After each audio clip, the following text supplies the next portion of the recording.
Hello लोगोफोर, नै जोंहा दिनै थास' बिथ'रिजों नाफामजों संनो नागिरदों। लोगोसे नै अन्थाइ फाजाबबो होफागोन। आङो दा नै थास' बिथ'रिखौ सायना लाग्रोनोसै। दा संबाथाय आङो नोंसोरनो लासै लासै देखायलांनोसै भिडिअखौ। नै दा संबाय आङो, आलुबो होनांगौ एसे, बेनिखायनो आंबो आलुखौ होनानै लाखाबाय।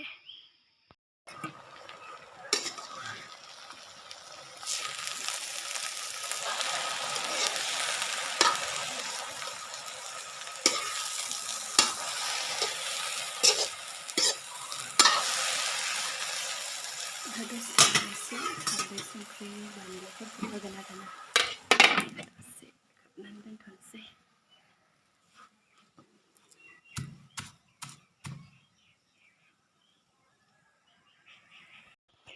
नै दा आङो रन्दैखौ होनोसै। मैगङा रेबबाय नालाय आङो दहायनो संख्रि बानलु हालदैफोरखौ होखाबाय, बेनि थाखायनो आङो दा रन्दैखौ होबाय आरोना।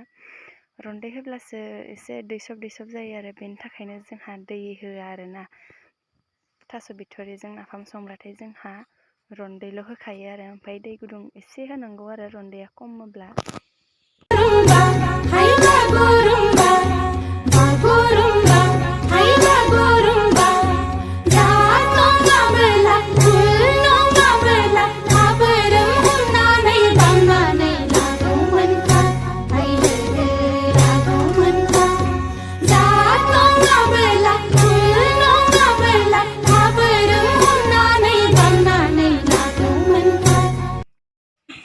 नै दा नाफामखौ होबाय आङो, ओमफ्राय दसे थानानैनो मोनसिगोन आरोना।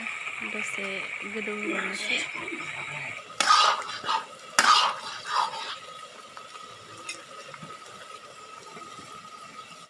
नै मोनबाय ओंख्रिया, लोगोसे टमेट'जों अमा बेदरबो एवदोंमोन। आङो दा जानोसै, जानायखौ आङो देखायबाय थाथ'ला। दिनैनि भिडिअखौ बेखिनियावनो दोनथ'बाय। बाय बाय, नेक्स्ट भिडिअ थाबैनो लोगो मोनफिनगोन।